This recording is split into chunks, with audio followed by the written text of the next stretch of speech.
and welcome back to Daily Sews and Stuff. Yeah, this isn't my craft room.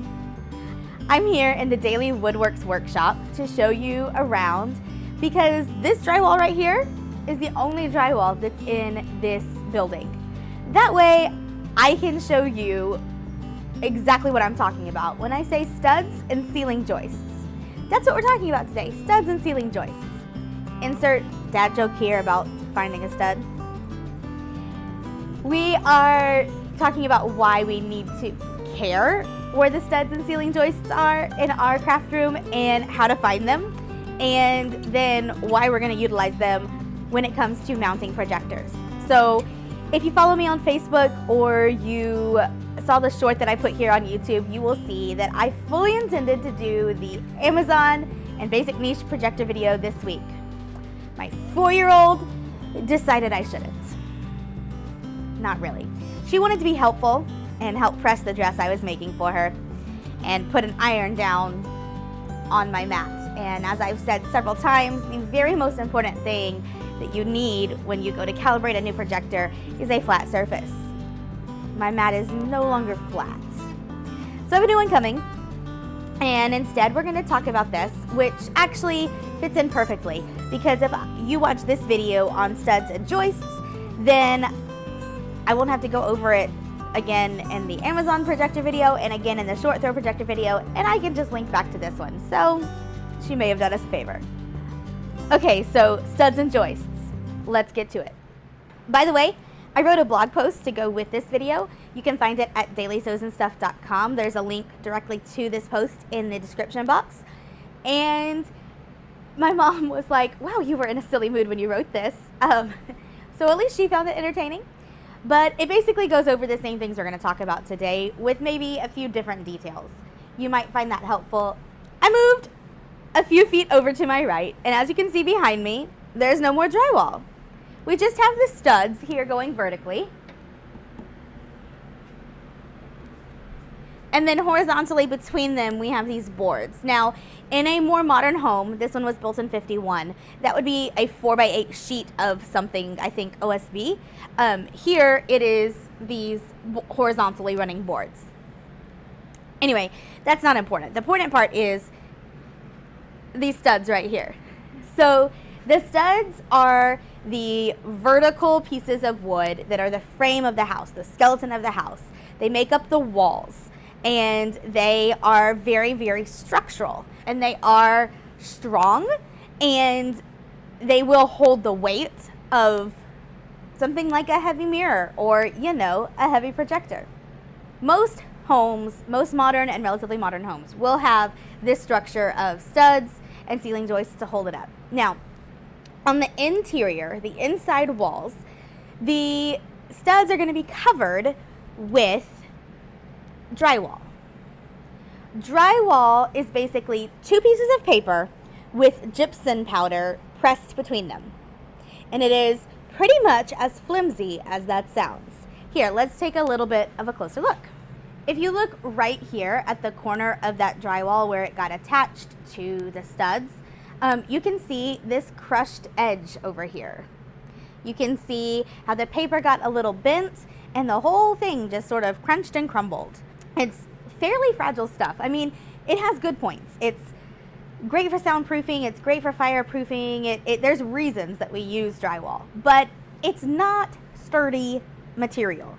You want to be very careful what you are putting on the drywall and trusting the drywall to hold up. If you can see right there, there's something called an auto switch that is screwed into the drywall. It's a fairly light little square. But then you've got this giant air conditioner. That is not held up just by the drywall. That is connected to the studs underneath the drywall. We've established we don't really want to trust drywall to hold our stuff up. So what's a girl with a projector to hang to do? Well, I'm so glad you asked. We need to make sure we're going into the studs behind the drywall.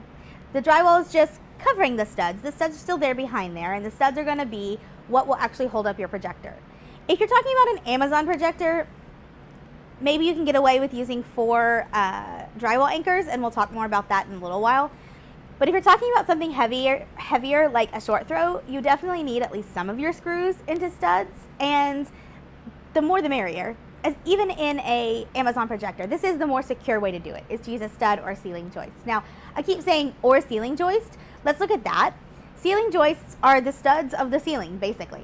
If I take us on a little tour here, where I just crane up, you see the studs going all the way up. There's the header, and keep going, and across the ceiling, you see the ceiling joists. Now, this contraption, where am I?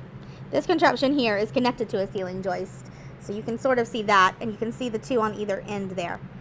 Those are ceiling joists, and those are also structural. Those are like the studs of the ceiling.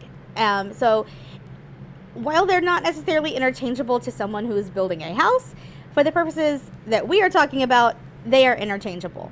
When I say stud and you're hanging something on the ceiling, pretend I said ceiling joist. If I said ceiling joist and you're hanging something on the wall, pretend I said stud. Okay, you get it, you agree, you understand why I'm telling you you need to find a stud or a ceiling joist to screw into. But how? When it's covered with drywall, you don't have X-ray vision, right? Well, maybe. You can use a stud finder, which is kind of like having X-ray vision to see what's behind that drywall. There's several other methods that you can use that I talked about on the blog, and I am going to briefly mention, but mostly I'm just going to show you how to use a stud finder because, frankly, I find that the easiest, best way to do this. So here we are in front of the drywall again, and since this drywall is not finished yet, we can cheat a little bit.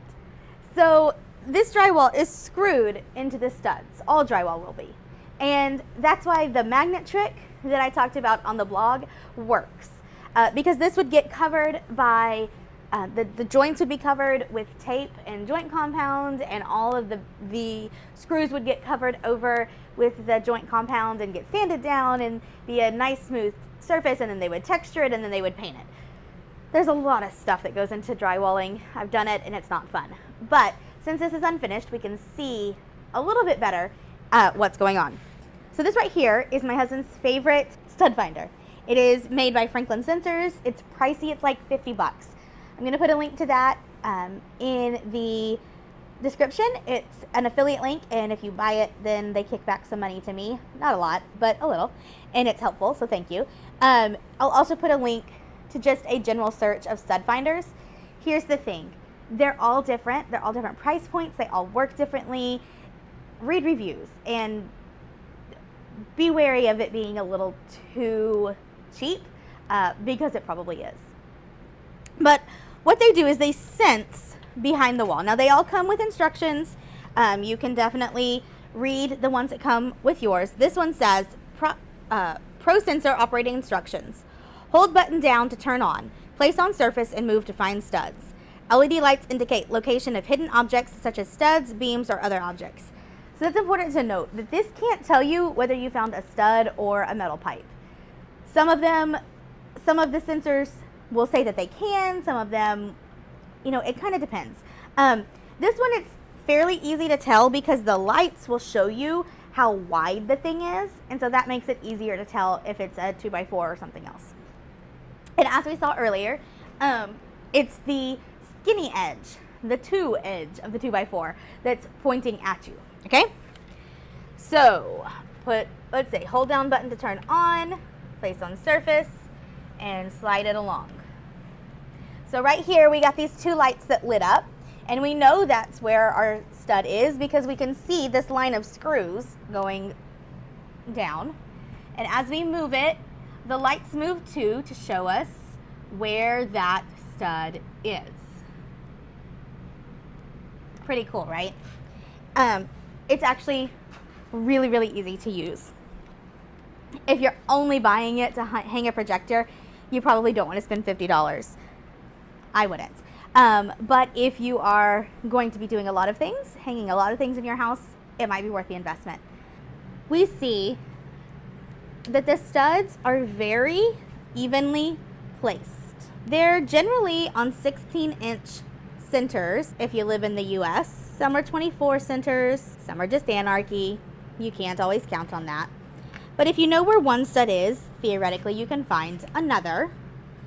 And so that might be a really good way to do it if you don't have a sensor. And like I said earlier, I talked about other ways on the blog, so go check that out. So I'm going to splice in some footage from the original try of the short throw projector video where my husband talked about drywall anchors and which ones he chooses and things. But basically how they work is they go through this drywall, and then on the other side of the drywall they spread out and they spread that load, that weight, across more area along the back of the drywall. And so it can hold just a little bit more than if you just put a screw or a nail through drywall and tried to hold it that way. He talks about it. I'm going to let him do it. He's the one who knows what he's talking about. And I'll meet you back here in a second. Okay, so this is trash. This one's trash. And this is the one you want right here, this big old guy. And the reason why is it will go into the wall. As it goes into the wall, and you can see these big fins right here, that grabs into your drywall. And then when you run a screw in there, that widens out and basically creates a pressure clamp inside your wall. There'll be a link in the description to these below. I will explain the other ones in a little bit more detail. So I am completely blanking on what this is properly called right now. But basically, this is assembled backwards right now. So let me fix that. Hold on. So with this kind of anchor, like I'm not a fan of them. I don't think they hold very well. They're unnecessarily complicated and they don't do a very good job. But if this is what you have, what you do is you get that far enough down where you can squeeze this closed. Then you drill a hole in your wall into the drywall where that goes. You insert the screw, those explode. But you have to make sure you have it through your mounting thing on this end and then just screw it in. It's needlessly complicated and it doesn't hold very well. Oops. This little one is actually okay for pictures, kind of like shelving, things like that.